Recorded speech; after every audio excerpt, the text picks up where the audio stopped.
Township গ্রাম পঞ্চায়েতে প্রতীকী তালা ঝুলালো তৃণমূল যুব কংগ্রেস। টাউনশিপ গ্রাম পঞ্চায়েতে দুর্নীতির অভিযোগ তুলে প্রতীকী তালা ঝুলিয়ে প্রতিবাদ জানালো তৃণমূল যুব কংগ্রেস। বিরোধী দলনেতা বিলাস রায় অভিযোগ করেন, ফুলিয়া বাসস্ট্যান্ড থেকে রঙ্গমঞ্চ পর্যন্ত লাগালো বাতিস্তম্ভে বিজ্ঞাপন বসানো হয়েছে বিনা অনুমতিতে। বিষয়টি জানতে চিত্রালী নামে একটি প্রতিষ্ঠানে যোগাযোগ করলে সেখান থেকে হুমকি দেওয়া হয় বলে তিনি দাবি করেন। এ নিয়ে সাংবাদিক সম্মেলন করে তিনি জানান বিরোধী দলনেতা। এরপর পঞ্চায়েতের সদস্যদের উপস্থিতিতে তৃণমূল যুব কংগ্রেস সভা করে। পঞ্চায়েত প্রধান অনুপস্থিত থাকায় ডেপুটেশন দিতে এসে ক্ষোভ উগরে দিলেন বিরোধী দল নেতা। যদিও তাদের দাবি পূর্বেই অনুমতি নিয়ে তারা কর্মসূচি ঠিক করেছিল। তারা জানায়, যদি দ্রুত উত্তর না মেলে তবে লাগাতার এই কর্মসূচি চলবে। এই বিষয়ে রানাঘাটের সাংসদ জগন্নাথ সরকার বলেন, তারা তো সরকারে আছে, প্রমাণ দিয়ে ব্যবস্থা নিতেই পারে, তবে পার্কে দুর্নীতি ঢাকতে এসব নাটক করছে। নদীর শান্তিপুর থেকে প্রভাত নন্দীর রিপোর্ট, এইচআর নিউজ 24।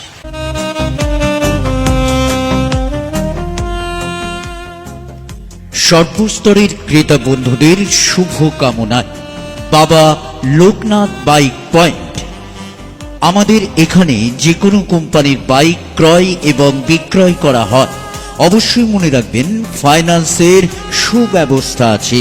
প্রোপাইটার দিবাকর দেবনাথ ওরফে বাপি।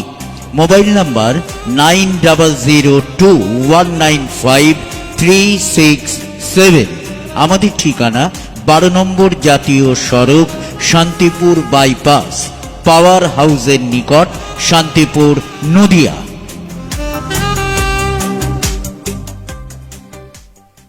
আপনার? আমার নাম পরেশ বিশ্বাস। কি দাবি, মূলত কি কারণে আজকে এখানে প্রতীকী তালা ঝুলানো হলো? আজকে মূলত আমাদের গতকালকে ফুলিয়া টাউনশিপ গ্রাম পঞ্চায়েতের প্রধানের কাছে আমরা তৃণমূল যুব কংগ্রেসের পক্ষ থেকে একটা চিঠি করি যে আজকে 12 তারিখ আমরা একটা ডেপুটেশন দিতে চাই। সেই পরিপ্রেক্ষিতে আমাদের কাছে রিসিভও আছে। টাউনশিপের প্রধান গতকালকে আমাদেরকে 3টের সময় টাইম দিয়েছিল। সেই হিসাব মতন আমরা রিসিভ কপিও রেখে দিয়েছি, কিন্তু আজকে যখন আমরা ডেপুটেশন দিতে আসি তখন দেখি যে পঞ্চায়েত প্রধান সাহেব নেই। এবার বুঝতেই পারছেন কেন নেই। কেন, কি কারণে আসলে ডেপুটেশন দিচ্ছে? আজকে কারণগুলো একটা তো নয়, আমাদের বেশ কিছু কারণ আছে। গতকালকে ওরা শঙ্করধ্বনির মাধ্যমে বুঝিয়েছে ওদের 70টা না 72টা মনে হয় প্রকল্প নাকি চালু করেছে টাউনশিপে। আমরা কোনোদিন প্রকল্পের একটা কাজও দেখতে পাইনি। আমাদের পাশেই যে কাজের নমুনা পাশেই আছে টাউনশিপ পঞ্চায়েতে। এটা কত নাম্বার ধারায় ছিল? 47 নাম্বার ধারায় দেখবেন প্যারায় আছে যে রাম সীতা লজ। এই যে তার রাম সীতা লজের নমুনা, এই সমস্ত নিয়ে আজকে আমাদের মূলত দাবি দাবাগুলো ছিল। আপনারা জানেন যে লাইটগুলো টানিয়েছে, সেগুলো নাকি টাউনশিপ গ্রাম পঞ্চায়েতে যে সমস্ত বিজেপির সদস্যরা আছে তাদের নাকি অরানিয়ামের টাকাটা দিয়ে মানে লাইটগুলো লাগানো। ঠিক আছে, লাইটগুলো উন্নয়নের কাজে লেগেছে, কিন্তু আমরা বুঝতে পারছি না যে সেই লাইটের সঙ্গে ব্যানারগুলো কারা লাগাচ্ছে। এগুলোই আজকে আমরা মূলত জানবার জন্য, প্রধানের সঙ্গে কথা বলার জন্য আমরা চিঠি করে আজকে এসেছিলাম। কিন্তু আমাদের এখন মন বলছে যেহেতু প্রধান নেই, এখানে দুর্নীতি হয়েছে, আগামী দিন আজকে তৃণমূল যুব কংগ্রেসের পক্ষ থেকে দেওয়া হলো, যেহেতু প্রধান নেই, প্রধান যদি ভাবে যেটা হালকাভাবে নেয় এটা ভুল করবে।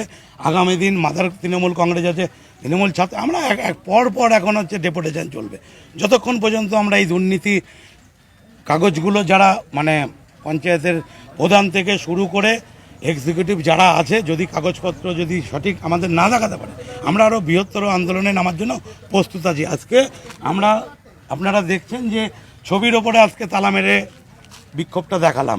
এর পরের দিন কিন্তু যদি হিসাব না দেয় পঞ্চায়েত প্রধানের ঘরে তালা পড়বে। দেখুন, তৃণমূল সরকারে আছে, তারা খতিয়ে দেখে অপরাধ হলে তারা তার ব্যবস্থা নিতেই পারে। প্রশাসন এখানে আছে, ওখানে নাটক করে লাভ কি? আসলে নিজের চুরি ঢাকার জন্য ওখানে পার্কে তালা পড়েছিল, কত লক্ষ টাকার চুরি হয়েছে, আর সেটা জানাজানির জন্য পাল্টা একটা কাউন্টার করার জন্য এটা করেছে। তাদের যদি হাতে তথ্যই থাকে ব্যাপারে এনকোয়ারি করতে পারে, কারণ তাদের প্রশাসন সব কিছু রয়েছে। আসলে এক ধরনের নাটক, জনতাকে বোকা বানানো।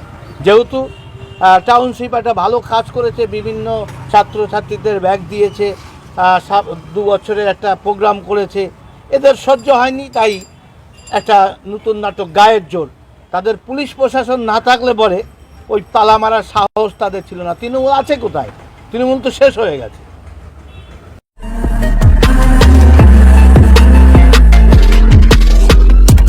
নমস্কার, আপনারা দেখছেন HR নিউজ 24, সত্যের লক্ষ্যে মানুষের পাশে।